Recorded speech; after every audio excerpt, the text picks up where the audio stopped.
And when it comes to Giannis, he's going to have to let Dame know that Dame time shit that he was doing out in Portland is not going to work in Milwaukee, especially if they want to make a trip to the finals or even win the finals. The Bucks this year so far, even entering January, are ranked 28th in team defense. Just that transition defense overall is horrible. I mean, when the Bucks score a basket, instantly the other team scores another basket within 8 seconds. And then some pieces of their roster is so clunky. Beasley and Middleton do not get any offensive boards. And best believe that does reflect on the defensive end too. They don't rebound. Middleton throughout the years has shown aging, and of course his injuries are catching up to him. But believe it or not, Dame at some point is going to start showing the same thing, minus the injuries hopefully.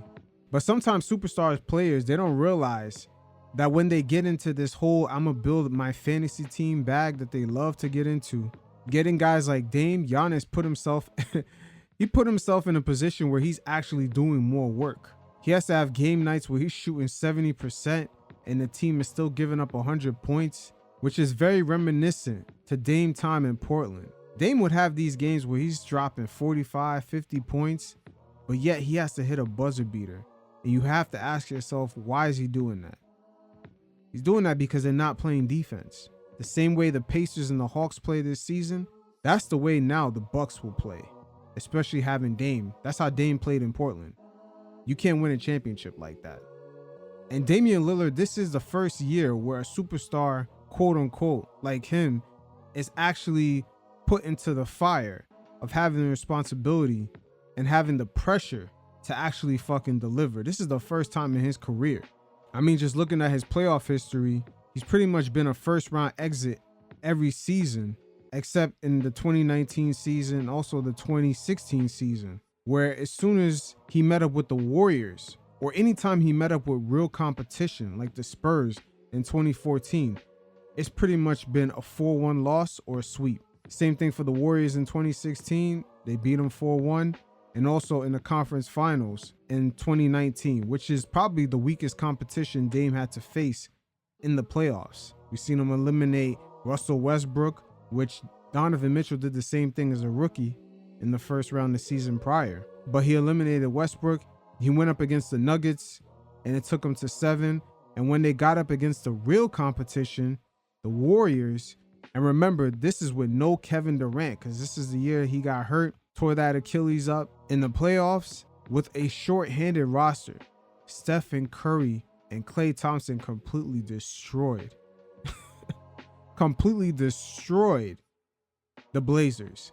And if you pay close attention, that series actually exposed on what level Dame really is versus the top-notch competition. Because even going to the season before that, for the 2017-2018 playoffs, Dame as a higher seed got swept by the Pelicans, Anthony Davis and Jrue Holiday, which they completely dominated Dame.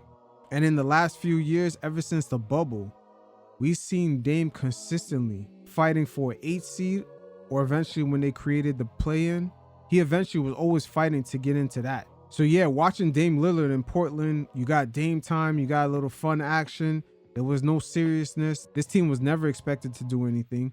And I think it's been kind of overblown, especially him, quote unquote, making NBA 75, which he's really not. There were people that led their teams to the finals that did not make that list. Didn't make any sense. Guys like Dwight Howard, Walt Clyde Frazier, and the list goes on and on. Dame is not all NBA 75. And with the few examples I gave you in the playoffs, especially going against stiff competition, these series kind of expose Dame of where he's really at.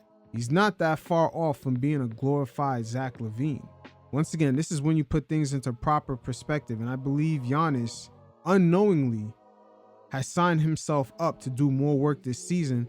Not only his scoring load has to remain the same, his defensive output has to be almost double to make up for Dame. Once again, it gets exposed in their transition defense. The Bucks just give up way too many points, whether they score a basket or not, in transition. That shows you how much they've fallen from grace from last season and the seasons before. The Bucks, especially with Jrue Holiday, man, it's a complete different identity. Different characteristics pop out then.